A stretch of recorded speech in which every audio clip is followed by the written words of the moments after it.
날 것 같습니다.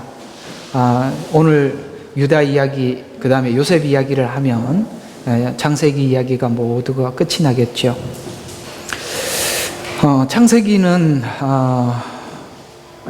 우리가 주님 앞에 돌아왔을 때 저희들의 시작은 어떤 시작입니까? 저희들은 누구입니까? 라는 질문에 하나님이 대답을 하지요. 물론 우리가 청소년기를 보내고 어른이 되는 그 과정 속에 사춘기라는 한 시간을 우리가 보내게 되는데, 사춘기 때 가장 모두가 알고 싶어하고 고민하고 알고 싶어하는 것이 뭐냐면 나는 누구인가라는 질문이죠.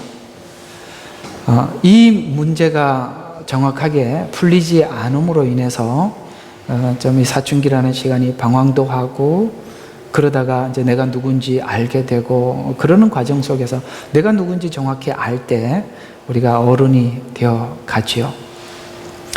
어쩌면 이 창세기는 사춘기 안에 접어든 나는 누구입니까? 라는 질문에 하나님은 대답을 하고 있는 것입니다. 그래서 나는 누구인가? 하나님으로부터 창조된 하나님의 형상과 모양을 닮은 아주 귀중한 존재이다, 이렇게 하나님 말씀하시고, 한 걸음 더 나가서 하나님은 말씀하시기를 이제 선악과 사건을 통해서 우리가 하나님께서 먹지 말라는 선악과를 따먹게 되고 인간은 타락하게 되죠. 쉽게 말해서 하나님이 하지 말라는 선과 악 중에서 선악과는 인간은 악을 택했다, 이렇게 보시면 되겠습니다. 선을 택한 건 아니죠. 악을 택했다라는 것입니다. 그래서 악을 택한 인간을 하나님께서 계속 악으로 갈 수밖에 없어. 그래서 두 번이나 큰 사건을 만나게 되는데, 하나는 노아 홍수 사건이요, 두 번째는 바벨탑 사건입니다. 하나님의 심판을 보고도 인간은 그 심판 앞에 서서 인간이 하나님 앞에 굴복하는 것이 아니라 하나님의 심판을 면해보자 라는 방향으로 사람들은 설정을 하더라. 마치 어쩔 수 없이 인간은 악을 향해서 치닫게 되고 그 상태로 가만히 두면 인간은 죽음 이후를 모르니까 하나님 심판대 앞에 설 수밖에 없으며, 그 심판은 너무나도 엄중하며 하나님은 영원한 영벌에 인간이 처해질 수밖에 없다는 것을 인간은 모르기 때문에, 이 사실을 모르는 인간들을 위해 하나님은 아브라함이라는 한 사람을 선택해서 바벨탑을 쌓으려고 하는 인간, 곧 세상 나라를 만들려고 하는 인간과 하나님 나라를 준비하는 하나님을 상대적으로 비교하여 하나님은 어떻게 그 하나님 나라를 세워가는가 라는 것을 설명하기 위해서 아브라함과 이삭과 야곱을 설명을 하고, 그 사이에 창세기는 요셉 이야기로 이야기를 마칩니다. 자, 그러면 창세기에서 가장 우리에게 설명하고자 하는 포인트는 뭐냐면, 창세기 마지막에서 요셉이 한 고백이 창세기가 우리에게 전해주고 싶어하는 메시지인데, 그게 뭐냐면 하나님은 악을 선으로 바꾸어서 구원을 완성했다, 이 말입니다. 악을 선으로 바꾸었다. 쉽게 말해서 유대인들이 예수님을 십자가에 못 박으라고 외치죠. 그러나 예수님은 그 악 앞에서 잠잠하시고 결국은 그들이 하라는 대로 자기 몸을 내어주어서 십자가에 죽으셨어요. 그래서 악을 뭘로 바꾸느냐면, 우리가 인간이 악을 집행을 했지만 그 집행한 악이 우리의 죄악을 용서하시는 하나님의 선으로 바꾸셔서, 그 악을 선으로 바뀌어진 사실을 알고 돌아온 자들이 하나님의 백성, 새 사람, 새 창조, 새 인류라 성경은 그렇게 표현을 하고 있는 것입니다. 그래서 에덴 동산에 아담과 하와에게 없었던 것은 하나님께서 우리를 주셨던 이 아름다운 동산이 얼마나 가치 있는 것인지 모르는 상태에서 그 에덴 동산을 우리 인간이 수여를 받았지만, 그러나 이제 주님께서 준비한 새하늘과 새 땅은 바로 하나님께서 우리를 악을 선으로 바꾸셔서 우리를 구원하신 은혜를 아는 백성들이 들어가서 거기에 찬양이, 그곳에서 부르는 찬양이 기계적인 찬양이 아니라 감격과 감사로 넘치는 찬양이 될 것이며, 하나님 주시는 어떤 말씀 앞에 우리가 순종함이 이해할 수 없는 억지적인 순종이 아니라 감사하며 자발적인 순종이 된 바로 그 백성을 이루기 위해서, 그래서 악을 선으로 바꾼 것을 아는 자가 구원받은 자요 하나님의 새 백성이라 라는 것. 그래서 요셉의 이 고백, 바로 이 창세기는 이걸로 결말을 내리고 애굽에서 종살이 했던 이스라엘 백성들을 하나님의 전능하심으로 그 애굽에서 꺼내서 광야 생활을 통해서 결국 하나님이 주시고자 하는 그 가나안 땅으로 가는 과정 속에 우리가 애굽에 있었던 그 모든 육체는 나왔지만 마음은 계속 애굽으로 가는 우리의 마음을 하나님이 결국 돌이키셔서 하나님이 주신 은혜의 땅으로 끊임없이 우리를 이끌어 가시는 새 민족, 새 족속, 바로 이것을 이루는 것이 구원이다라는 것을 지금 율법을 수여받고 있는 이스라엘 백성들에게 모세를 통해서 이해시키고 설명해 주려고 하는 것이 창세기 사건이라는 것이죠.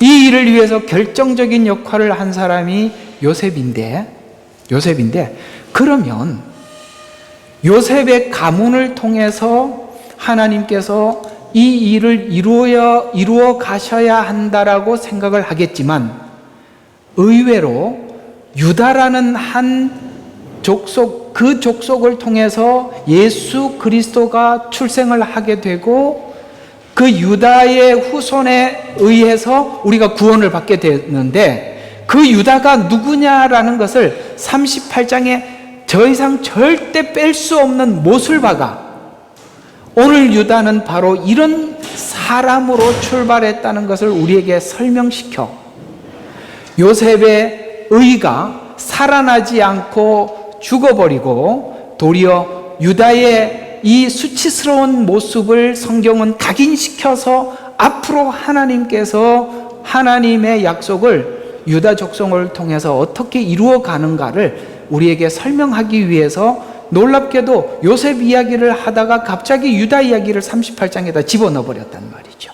왜요? 요셉 이야기는 앞으로 너무나도 우리에게 틀림없는 분명한 은혜를 우리에게 주기 때문에 하나님, 우리 인간이 구원을 받을 만하지 않습니까? 라는 말을 원초적으로 차단시키기 위해서 유다 이야기를 집어넣고 유다의 후손을 통해서 예수님이 출생하도록, 그래서 유다가 앞으로 일어나는 그 뒤쪽에 이제 가보면 유다가 참 괜찮은 사람으로 바뀌어지지만, 그러나 이걸 잊지 말으라는 것이죠. 그런 의미에서 보면 우리가 구원받고 주님 앞에 돌아와서 회개하고 보면 지난날 너무나도 형편없었던 우리들을 결코 잊을 수 없도록 못을 박아두고 증인을 세워두지요. 어떤 증인? 우리가 옆에서 지켜봤잖아요. 옆에서. 맞죠? 그래서 옆에 있는 사람들이 주님 앞에 돌아오고 난 이후에 너 옛날에 이런 사람이었잖아. 이렇게 딱 못을 박아 두는 바람에 우리는 더 이상 믿음이 있어도 자랑할 수가 없고 행위가 온전해도 하나님 앞에 내세울 것 없는 이런 존재로 세우기 위해서, 그래서 오늘 인간의 무능함 그리고 하나님의 열심을 대조해서 이 38장의 유다 이야기를 우리가 함께 풀어가도록 하겠습니다. 자, 성경이 우리에게 강조하고 싶어하는 강조점은 인간은 어딜 봐도 계속 무능한데 하나님은 전능하시더라는 거예요. 또 하나는 인간은 어딜 봐도 계속 무능한데 하나님은 그 무능한 인간에 계속 열심을 가지고 접근하시더라는 것이죠. 우리가 보면 우리는 지쳐 쓰러지고 우리는 더 이상 일어날 기력이 없고 이럴 때가 참 많이 있는데도 계속 하나님이 찾아오셔서 하나님의 그 전능하심과 열심을 가지고 우리 인생 속에 간섭하고 있기 때문에 내가 무너지지 않는다는 것을 우리는 매 순간 느끼고 살아가고 있습니다. 그래서 우리가 살아가는 인생의 삶의 변화들도 가만히 살펴보면 정말 나는 무능한데 하나님의 전능하심과 열심이 계속 개입하고 있다는 것을 우리가 결국 알아가더라는 것이죠. 오늘 여기 성경 전체에 흐르고 있는 구원의 그 가계들을, 하나님의 역사들을 우리가 살펴보면 아담의 후손인 인류가 약속을 받고, 하나님의 약속을 받고도 그 약속을 이어나갈 능력이 없는데 하나님의 개입, 곧 예수 그리스도의 탄생과 죽음을 통해서 우리가 얻은 구원의 크기와 인간의 무능을 비교해서 성경은 자꾸 우리에게 설명을 해 주려고 하지요. 그래서 오늘 본문은 하나님의 주권 아래, 하나님의 어떤 특별한 주권 아래 이끌림을 받고 있는 요셉 이야기 속에 살짝 유다의 행적이 끼어 있어요. 이스라엘 가문에 금지된, 특히 이스라엘 가문에 금지된 가나안 여인을 며느리로 받아들이는 사건이 오늘 여기 38장 앞쪽에 이렇게 나와 있어요. 한번 봅시다. 1절부터 그때 유다가 자기 형제들을 떠나가서 어떤 아둘람인에게로 갔는데 그의 이름은 히라더라. 유다가 거기서 가나안인 수아라고 하는 사람의 딸을 보고 그녀를 얻어 그녀에게 들어갔는데, 이렇게 시작을 하고 있습니다. 그러니까 특히 이 이삭을 결혼할 때도 봐도 아브라함이 절대 이 이방인과 결혼하지 않게 하기 위해서 자기가 살던 지역에 그 종을 보내서 결혼을 시켰는데, 유다는 이 가나안 땅에 가서 수아라는 한 여인을 맞이해서 결혼을 하게 되죠. 그래서 아들을 셋을 낳습니다. 첫째 아들은 엘, 둘째 아들은 오난, 셋째는 셀라. 이렇게 셋을 얻게 되지요. 그래서 가나안인 여인을 며느리로 받아들인 유다 가문은 이제 첫째가 후사 없이 그가 악함으로 하나님께서 데리고 가시자 둘째 오난에게 첫째 아들의 가문을 잇도록, 여러분 이건 아시죠? 룻기의 이야기, 계대 결혼입니다. 그걸 유대에서는 고엘 제도라고 부릅니다. 그래서 형이 자식이 없이 죽게 되면 둘째가 형수에게 들어가서 형의 가문을 잇게 하는데, 그래서 그 형의 가문의 대가 끊어지지 않도록 그렇게 했지만 이 오난이 그 자녀가 자기 자녀가 되지 않음을 알고 여기 이제 땅에다 설정함으로 그걸 하나님이 너무나도 악하게 보시고 오난을 데리고 가게 되죠. 그러자 유다가 저 며느리가 첫째도 죽고 둘째도 죽이는, 사람을 죽이는 사람이구나, 이렇게 생각을 하고 이 셀라를 주지 않게 됩니다. 그러자 이제 이 다말은 창녀로 위장을 하게 되고, 오늘 이제 이 본문에 보면 이제 그 양털렁 깎는 시내로 나왔다가 어떤 한 창녀가 위장하고, 사실은 자기 며느리였죠. 그래서 이제 잠을 자고 이제 세 가지 증표, 지팡이와 뭘 주었죠? 지팡이와 인장과 그 다음에 팔찌를 주고, 나중에 이제 그 값을 치르러 왔다가 이 창녀가 있느냐라고 물어보니까 없어요. 나중에 이제 며느리가 배가 불러오고 임신을 했다는 소식을 듣고 이제 내가 이 며느리를 돌려 쳐 죽이리라. 그때 이제 이 다말이 이걸 한번 보시고 그렇게 결정을 하십시오라고 했더니, 그때 자기가 줬던 이 세 가지 지참물을 보고 네가 나보다 더 현명하구나, 세라를 주지 않아서 이렇게 했구나 라고 해서 낳았던 자녀 이름이 베레스 사라, 쌍둥이가 태어났다 이 말입니다. 그렇게 해서 이 베레스가 다윗의 예수 그리스도의 가문에 그 이름이 들어가 있다는 말이죠.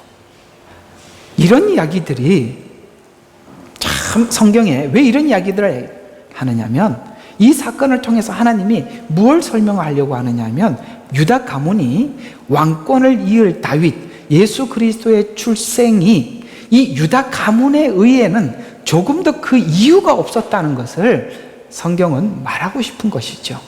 그래서 유다의 치적을 설명해 들어가고 있어서 이 왕권에 대해서 성경은 이렇게 이야기를 이어가고 설명하고 있는데, 왕을 얻을 자격이 없는 자들의 이름을 쭉 거명하면서 마태복음 1장 1절과 6절에 그야말로 유대인들이 정말 읽어봐야 될 중요한 이 족보에 관해서 설명을 하다가 예수 그리스도의 출생을 이렇게 족보를 기록하고 있는데, 다윗의 아들이요 아브라함의 아들인 예수 그리스도의 세대에 관한 책이라. 아브라함은 이삭을 낳고 이삭은 야곱을 낳고 쭉쭉 설명하다 유다가 여기 등장을 하면서, 유다는 부인이 아닌 며느리 이름을 집어넣고 다말에게서 베레스와 사라를 낳고, 근데 이 여인은, 유다는 물론 이쪽이지만 유대인들은 여성들의 족보를 따라가요. 그러다 보니까 이방 여인이었던 다말에게서 베레스와 사라를 낳고 라는 말이 여기 들어가 있단 말이에요. 그 다음에 베레스는 헤스몬을 낳고 살몬은 라합에게서, 라합은 누구죠? 가나안 땅 여인 아닙니까? 기생이지 않습니까? 그래서 이방 여인이 여기 또 들어가 있어요. 그 다음에 보아스를 낳고 보아스는 롯도 역시 이방 여인이죠. 롯. 이 두 가지는 참. 자, 오벳을 낳고 오벳은 이새를 낳고 이새는 다윗왕을 낳으니라. 다윗왕은 이름도 없는 우리아의 아내였던 여인에게서 솔로몬을 낳고. 희한한 사람들이 여기 다 들어가 있단 말이에요. 들어가 있는 여인들은 경건하지 않아요. 뭔가가 하자가 있고 문제가 있어요. 왜 이런 이야기들을 집어넣어 있느냐 하면은, 이 구원이 우리 인간의 의지와 상관없이 하나님에 의해서 이루어졌다는 것을 성경은 계속 강조하는 거예요. 그래서 제가 제 설교 속에 하나님을 강조하는 이유가 여기에 있는 겁니다. 우리 이야기는 할 얘기가 없어요. 사실은 우리는 미끄러지고 넘어지는 게 전부인데도 우리가 계속 믿음을 가지고 하나님 앞에, 우리가 하나님 앞에 지적인 믿음을 받아들이고 감정적으로 하나님 앞에 고백하고 의지적으로 결단하는 것은 내 의지가 뚜렷해서가 아니라 하나님의 의지가 분명하기 때문에 그 의지 앞에 내 신앙 고백을 하고 있을 뿐인 거죠. 그렇기 때문에 우리가 믿음을 갖는 것이지, 사실 우리가 하나님의 의지를 모르면 믿음이, 나는 믿음이라고 부르는데 그 믿음이 아니라 의지에 불과해요. 그러면 그 의지는 반드시 무너지죠. 그래서 성경은 이 사람들의 이야기를 쭉 적는데, 놀랍게도 예수님 족보에 다말, 라합, 롯, 그 다음에 우리아의 아내 밧세바를 통해서 솔몬을 낳는데, 왜 이 여인들이 들어가 있느냐? 창세기 3장 15절이 너무 중요한 메시지거든요. 여인의 후손이 뭐예요? 너의 머리를 밟아버릴 것이다 라는 말이 여기에 있기 때문에 그렇습니다. 그 여인의 후손이 깨끗하고 그리고 완벽한 후손이 아니라 이런 사람들, 참 희한한 이야기가 여기 38장에 참 생각만 해도, 사실 지금도 이렇게 지금 현대판에서 생각해도 끔찍한 이야기잖아요. 그렇죠? 그런데 그런 이야기가 여기 기록되어 있다는 것이죠. 요셉의 행적을 기록하다가 유다 족보를 소개하는 것은, 요셉은 하나님의 뜻을 사실 지금 이루어가고 있지만 그러나 그는 거의 끝에 가서야 하나님께서 자기 인생을 왜 이렇게 이끌어 주셨는지 후반부 거의 마지막에 가서야 알게 되죠. 그래서 자신도 모르는 사이에 하나님의 뜻을 이루어내 가고 있고, 유다는, 오늘 여기 있는 이 유다는 세상의 속물과 같은 근성, 그런 행위에 하나님의 족보를 넣어줌으로써 우리가 받은 구원이 유다와 같이 전혀 우리에게 근거가 없는 은혜라고 소개하고 있다는 것이죠. 그래서 지금 현재 시내산 아래에 와 있는 유대인들에게, 당신들이 이렇게 선택받고 하나님 앞에 부름을 받은 것은 당신들이 애굽에 있는 사람들보다 나아서가 아니라 하나님의 은혜였습니다 라는 설명으로 그들에게 이해시키고 있다는 것이죠. 오늘 이 본문에 있는 유다 이야기가 로마서에 교리적으로 어떻게 설명이 되어 있는지를 이제는 이 이야기를 그대로 가지고 가서 신약에서는 어떤 식으로 이 이야기를 설명을 하고 있는지 한번 보면, 이 내용은 아담의 후손 아래 죄와 사망이 아담 이후에 왕노릇했던 인류를 예수님 후손으로 우리를 불러서 우리에게 예수님이 주셨던 그 의를 주심으로 오직 하나님으로서 우리에게 얻어진 구원이, 로마서 5장 12절과 14절에 이 말을 이렇게 신약에서는 설명을 하고 있는데, 이런 연유로 한 사람에 의해서 죄가 들어왔고, 여기 있는 한 사람은 아담입니다. 그 죄로 인하여 사망이 왔으니 그리하여 모든 사람이 죄를 지었으므로, 그러니까 아담이 죄를 지었기 때문에 그 아담의 원죄가 모든 사람들에게 계속 이어지는 바람에 모든 사람이 죄가 전달되었느니라. 율법이 오기 전에도, 그러면 율법이 오기 전이라는 이야기는 모세 이전을 이야기하는 건데요, 율법이 오기 전에도 죄가 세상에 있었으나 율법이 없을 때는 죄를 죄로 여기지 아니하였느니라. 그러나 아담으로부터 모세까지 아담의 범죄와 같은 죄를 짓지 아니한 자들 위에도 여전히 뭐였어요? 율법이 오기 전에도 사망이 군림하고 있었다는 거예요. 그걸 아무도 몰랐어요. 하나님만 알고 있었던 일이었죠. 그래서 아담은 오실 자의 모형이라. 이 땅에 의인은 하나도 없었고 구원할 능력도 없었고, 죄가 들어와 죄인들이 되었고 죄인이 죄인을 구원할 자격도 없었는, 그야말로 그냥 죄와 죄가 뒤섞여서 살아갈 수밖에 없는 이런 상황 속에서, 뿐만 아니라 구원을 약속을 하나님께 받더라도 성취할 능력이 전혀 없는 완전 무능한, 오늘 여기 보세요. 요셉도 유다도 약속은 받았지만 전혀 이 부분에 대한 이해가 전혀 없는, 그죠? 내 아들 둘을 죽인 며느리구나 라고 생각을 하고 세라를 줄 생각도 하지 않아. 그러나 다말의 마음속에는 그래도 이 가정의 대를 잇고자 하는 마음에 세라는 줄 기대는 없고, 그러니까 어떻게 합니까? 시아버지를 택해서 그 씨를 받고자 이렇게 준비를 하고 있는 이런 자들을, 이런 상황 속에서 하나님께서 성취할 능력도 없다는 것을 족보 속에서 분명히 우리에게 전하여 말씀하고 있어요. 죄를 짓지 않아도 죄인이었고, 율법이 오기 전에도 죄인이었으며, 율법이 와서 죄인임을 알고도 사망이 여전히 왕노릇하고 있다는 것을 선명하게 알게 된 것입니다. 그래서 복음이 우리에게 전해지는, 이 복음이 전해지는 시점은 분명히 우리에게 오늘 여기 유다 이야기를 설명하고 있듯이 인간이 완전한 죄인에서 복음이 출발했다는 것을 우리에게 분명히 못을 받고 싶은 것입니다.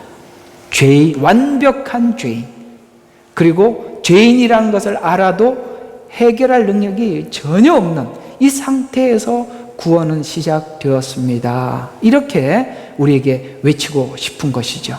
그래서 성도가 의롭게 된 것은 아담 한 사람의 죄인의 대표가 되어서 모두가 죄인인 것처럼 예수님 한 분이 의의 대표자가 되어서, 이해가 가십니까? 아담은 죄의 대표자요, 예수님은 의의 대표자예요.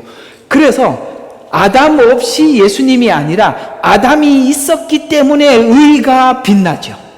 바로 이런 상황 속에서, 그래서 예수님 한 분이 의의 대표자가 되어 의롭게 된 것이라고 이어서 이렇게 계속 설명을 해나가고 있는데, 한 사람이, 자 17절에 한 사람의 범죄로 말미암아 사망이 그 한 사람으로 인해서 군림하였다면 더욱더 뭐예요? 은혜의 풍성함과 의의 선물이 넘치도록 받는 사람들이 한 사람 예수 그리스도로 인하여 생명 안에서 군림할 것이라. 아멘. 죄가 깊어가면 갈수록 생명이 힘을 얻었다, 이런 뜻이지요. 그래서 주님은 우리가 죄인으로 살게 하시고 허랑방탕하게 살게 하시며 모든 걸 다 허비할 때까지 기다리신 것이죠. 왜요? 다 허비하지 않으면 내게 뭔가 조금이라도 남아있으면 그 남아있는 걸 가지고 시작했다고 생각하기 때문에 그렇습니다. 그래서 우리가 구원받고 돌아오는 그 과정들을 보면 하나님께서 모든 것을 쏟게 만듭니다.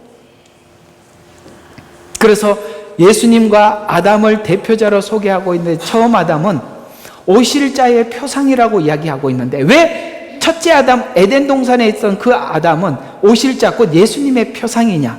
첫째 아담과 둘째 아담은 이런 부분에서 차이가 있기 때문에 이걸 잘 기억해 주시기를 바랍니다. 자, 첫째 아담은 살아있는 혼, 이렇게 표현을 하고 있고, 둘째 아담인 예수님은 살려주는 영. 요게 어떤 차이가 있느냐면, 첫 아담은 살려주는 혼이라는 말은 스스로 자기 문제를 자기가 해결해야 될 자로 서 있다, 이 말이에요. 그러나 예수님은 어떤 분이냐면 뭐뭐에 의해서 살려주는 영, 이런 뜻이에요. 그러니까 우리는 스스로 살아날 수가 없었어요. 그런데 누군가 와서 살려줘야만 하는 거예요. 그런데 예수님의 영은 어떤 영이냐면 살려주는 영이다. 그래서 고린도전서 15장 45절에 보면 이와 같이 기록되었으니 첫 사람 아담은 살아있는 혼이 자기 죄의 문제를 자기가 해결해야만 했으나, 이런 뜻이죠. 함과 같이 마지막 아담은 살려주는 영, 우리가 예수님을 만나면 살아난다, 이 말입니다.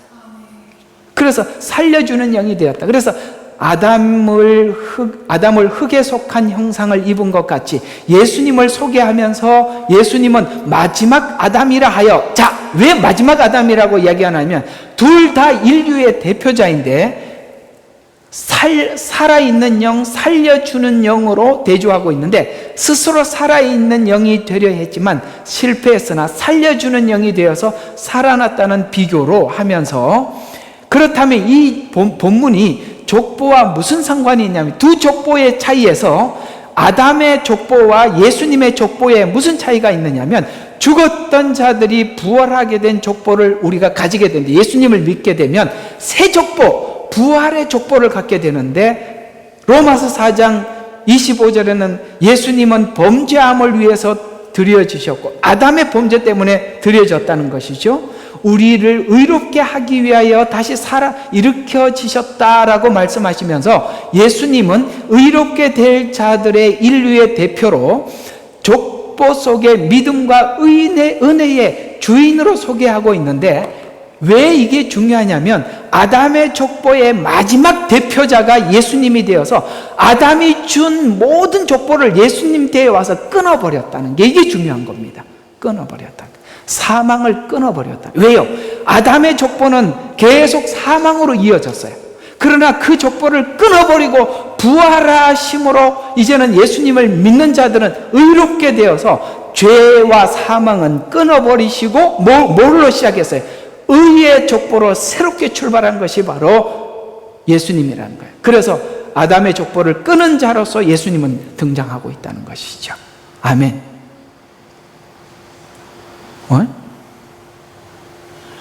이해가 가요? 열심히 설명을 했잖아요. 자, 그래서 십자가에서 죽어서 끊으시고 부활해서 새롭게 시작한 대표가 됐다. 왜? 의롭게 되기 위해서는 의의 족보로 예수님이 대표가 되었다는 말인데, 지금 인류의 탄생은 현실적으로 모든 사람이 출생하는 것은 모두가 아담의 후손으로 출생하지만, 우리가 예수님을 믿음으로 들어오면 예수님의 의의 족보로 탄생된다는 의미가 된다는 것이죠. 그래서 여러분은 새 족속, 너희는 왕같은 제사장이요, 또 뭐라고 얘기했죠? 거룩한 나라요, 이렇게 이야기한, 이런 이야기들을 그래서 그렇게 설명을 하고 있는 겁니다. 그래서 여러분들은 의에 속한 자들이에요. 그래서 우리는 의에 속해서 의의 법이 우리를 지배하고 있는 거죠.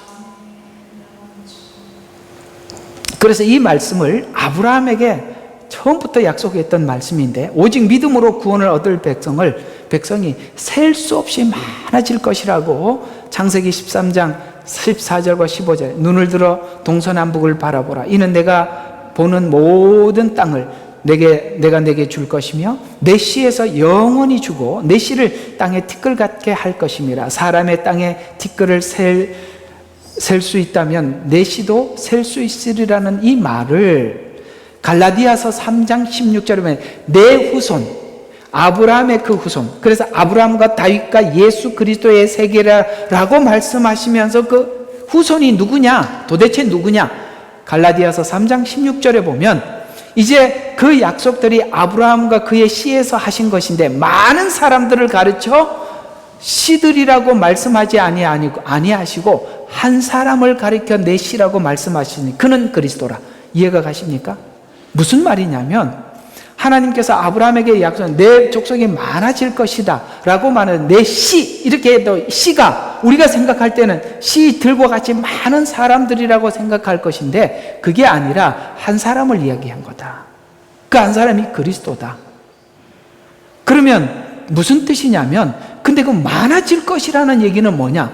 예수님을 믿어서 나타나는 새 민족, 새 자녀, 새 족속이 많아질 것이다 라는 이야기입니다. 그러면 주체가 누구가 되느냐면 아브라함이 아니라 그리스도가 된다 이 말이에요. 만약에 아브라함의 약속에 의해서 그 민족이 많아지면 주체가 아브라함이 돼버릴 텐데 그게 아니라 그가 그리스도라고 하심으로 아브라함의 후손으로 등장하는 그가 아담이 인류에게 주었던 그 죄의 사망을 십자가의 죽음으로 끊어버리시고 부활로 새 족속을 그분에 의해서 그래서 그 안에서 새롭게 출생할 그래서 이 땅에는 두 종류의 출생자밖에 없다. 하나는 첫 아담의 출생자가 있고 둘째 아담의 출생자가 있다. 이런 이야기입니다.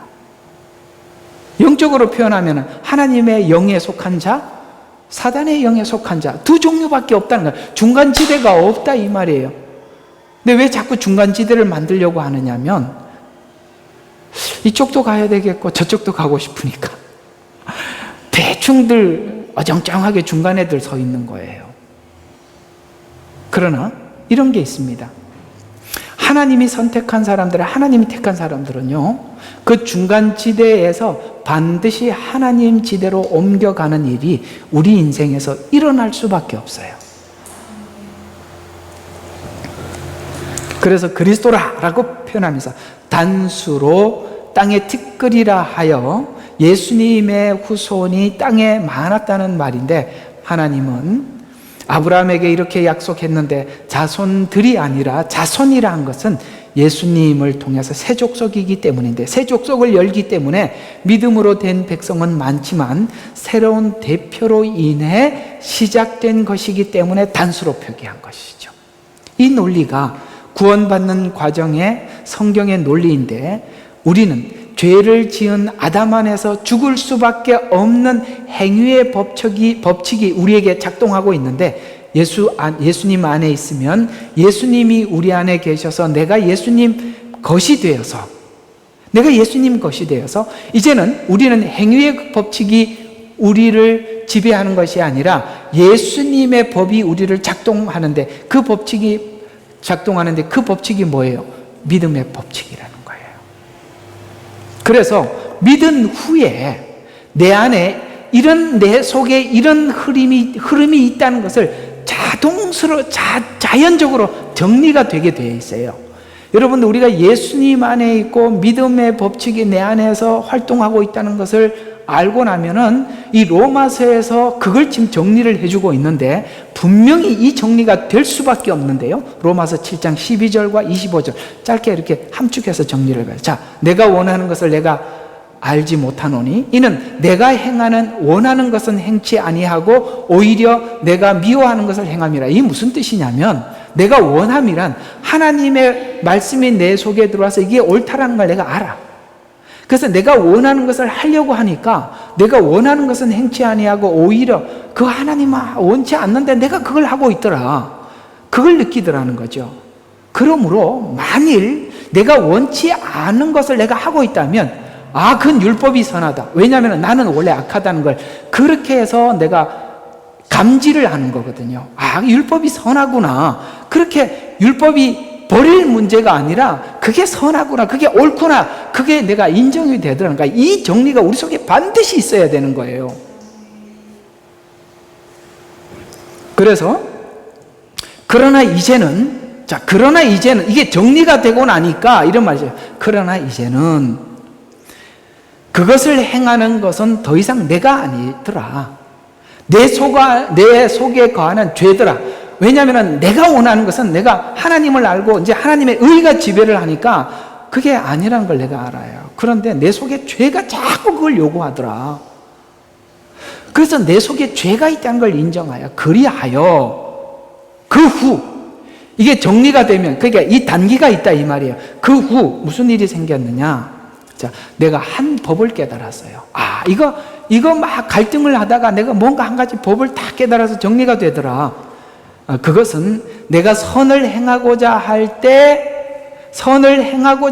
악이 함께 있다라는 거예요. 그게 항상 같이 있다는 거예요. 죄가 있다는 거예요. 그래서 내가 속사람을 따라 하나님의 법을 즐거워하나, 속사람은 거듭난 사람이에요. 그래서 내 안에 두 사람이 있대. 겉사람과 속사람, 이 둘이 있다는 걸 알게 되더라.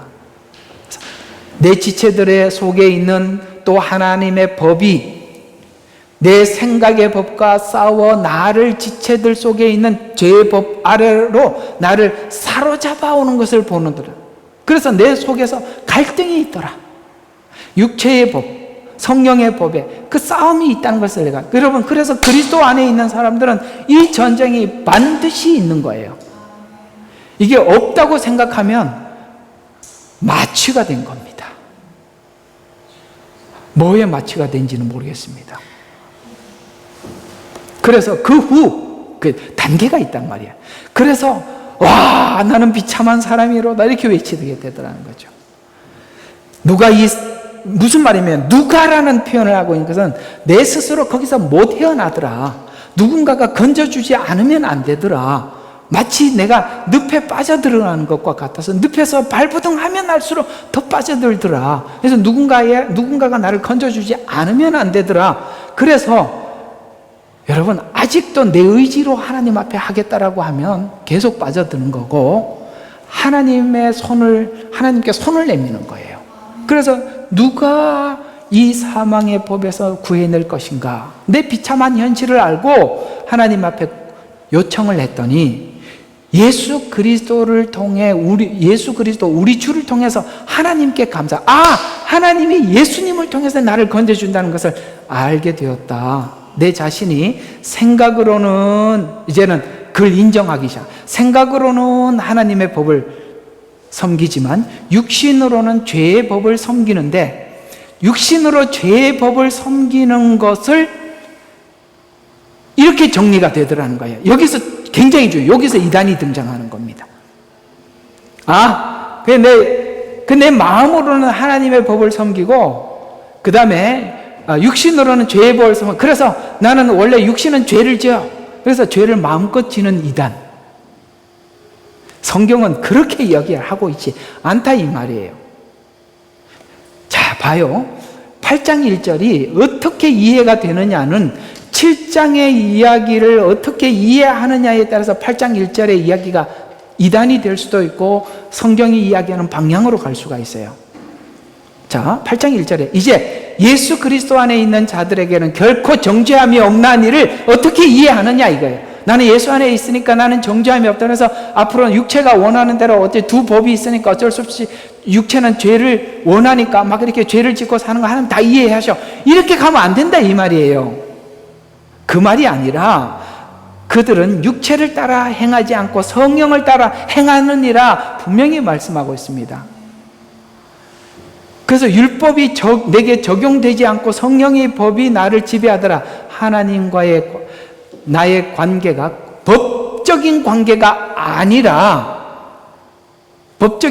아니라 은혜, 아버지와 아들의 관계로 들어간 상태에서 정죄함이 없더라. 그러니까 내게 일어나는 이 모든 갈등들은 어느 쪽을 향해서 계속 갈 수밖에 없더라. 하나님이 주신 법을 쫓아 갈 수밖에 없도록 내 마음이 계속 또 하나의 어떤 갈등을 해결하고 넘어가고 이렇게 해서 8장 2절에 그리스도 예수 안에 있는 생명의 성령의 법이 죄와 사망의 법에서 나를 해방시켜서 이제는 이런 죄책감이 나로 하여금 무너지지 않게 하고 하나님 앞에 더 전진하도록 나를 그렇게 만들었다. 이 고백이라 이 말이에요.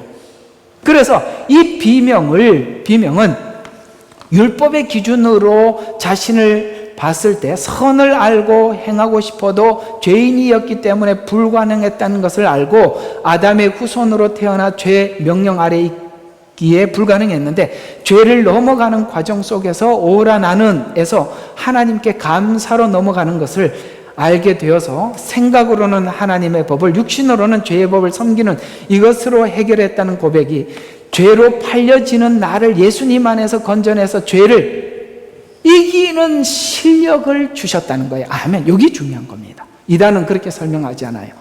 이단은 우리가 죄를 이기는 실력을 하나님이 주셨다라고 그렇게 설명하지 않고 어쩔 수 없더라 이렇게 가더라 이 말이에요. 아니요. 성경 보십시오. 그들은 점점 성화되어 가고 그리스도를 닮아가고 죄를 이겨가고 있습니다. 이게 복음의 이야기죠. 오늘 여기 유다가 등장을 하는데 나중에 유다가 또 나와지요. 어디쯤 나오나요? 43장. 예. 이제 이 땅에 기근이 들게 되고 유다가 이제 요셉이 자기 신분을 감추고 형들이 왔을 때 베냐민에 대해서 살아있느냐, 아버지는 안녕하시냐 묻고, 야 너희 중에 베냐민이 있다고 그러는데 그 베냐민을 데리고 와야만이 식량을 줄 것이다 뭐 이렇게 얘기를 하고, 정말 자기들이 정말 곤란에 빠졌을 때 가장 앞장서서 이 문제를 해결하기 위해서 가장 적극적으로 나서서 자기 모든 기득권을 내려놓고 포기하고 했던 자가 누구죠? 유다입니다. 오늘 여기 있는 모습과 뒤에 있는 유다 모습은 너무 다르지 않아요? 그 사이에 무슨 일이 있었던 거죠? 요셉이 팔렸던 이야기가 들어가 있다 이 말입니다. 유다를 무엇이 이토록 수준이 있는 하나님의 사람으로 바꾸어 놓았을까요? 죄책감입니다. 그리스도 예수 안에는 정죄함이 없나니. 그러나 그 죄책감이 무너지는 죄책감으로 가는 것이 아니라 하나님 앞에 성숙해져 가는 죄책감으로 바뀐 유다를 우리는 눈으로 확인할 수 있는 것입니다. 바로 이런 부분들이에요. 그래서 8장에서 답을 얻어서 생명의 사망의 법이 죄와 사망의 법을 이겼다. 그래서 우리는 하나님 앞에 이제는 이런 문제들이 내가 못하면 벌을 받는 법적인 관계가 아니라 정죄함이 없는 부자 간의 관계로, 이것이 도리어 하나님 앞에 자기를 돌아보게 하고 여전히 그 죄악 가운데서도 하나님 앞에 더 나가고 더 나가게 만들었다는 거예요. 아버지 앞에 아버지가 무슨 재판관이에요? 아니지 않습니까? 우리 한국 교회가 가지고 있는 신앙의 장애물이 뭐냐면, 아버지가 재판관 같은 아버지를 본 자녀들이 하나님 앞에 돌아와서 하나님의 아버지라니까 그 아버지를 그렇게 생각하는 바람에 전부 다 하나님 앞에 틀림없이 살아야지, 여기에만 집중하지, 자기가 잘못한 죄책감이 하나님 앞에 더더욱 신앙이 성숙하는 기회로 반전을 누리지를 못해. 그게 약점이에요. 그렇지 않습니다. 그리스도 예수 안에는 정죄함이 없나니, 이 말의 크기를 여러분과 제가 알아야 되는 것이죠. 지금은 예수님 안에서 하나님과 뗄 수 없는 생명의 성령의 법으로 묶여 있기에 잘잘못을 화목되거나 깨어지는 관계가 아닌 정죄함이 없는 은혜와 사랑의 관계로 죄가 더 이상 하나님과 우리의 관계 속에 영향을 끼치는 게 아니라 도리어 은혜가 지배하게 되었다는 말로 성경은 정리를 하고 있다는 것이죠. 그래서 너희들이 오늘 유다와 같이 이렇게 출발을 했더라도 두려워하지 마라. 하나님 앞에 더 나오라. 우리에게 그렇게 말씀하고 있는 것이죠. 오늘 이야기들을 정리를 해보면 지금 유다를 방불케 하는 우리들에게 우리를 새로운 족보, 곧 구원의 백성에 넣어주셔서 예수님께 주어진 운명을, 그 영생을 우리에게 상속하는 자리에 있다고 축복하고 있는 말이에요. 이것을 성경에서는 계속 은혜라, 기적이라, 믿음이라 이렇게 부르고 있어요. 고린도후서 5장 14절에 이 은혜를, 이 기적을, 이 사랑을 받은 사람들, 우리 모두 다 느끼는 하나님의 인도함 과정 속에서 느끼는 감격은 고린도후서 5장 14절에 보면 그리스도 사랑이 우리를 강권하는 걸 우리 모두 다 느낀다 이 말입니다.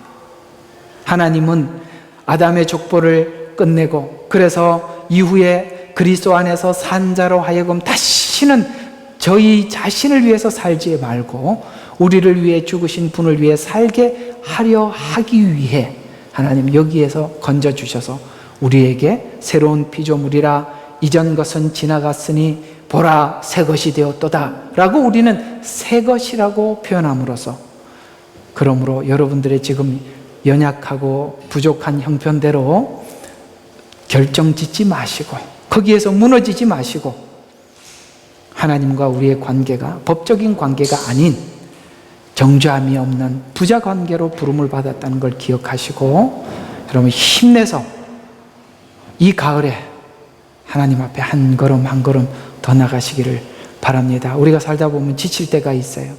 그러나 결코 지치지 않음은 오늘 바로 이 자리에서 하나님의 간섭이 끊임없이 그 구속사 속에 들어오셔서 인도하셨기 때문이며 우리 개개인에게도 그런 일들이 계속 일어나고 있다는 것 느끼는 한 주간이 되시기를 주의 이름으로 축원합니다. 기도하겠습니다.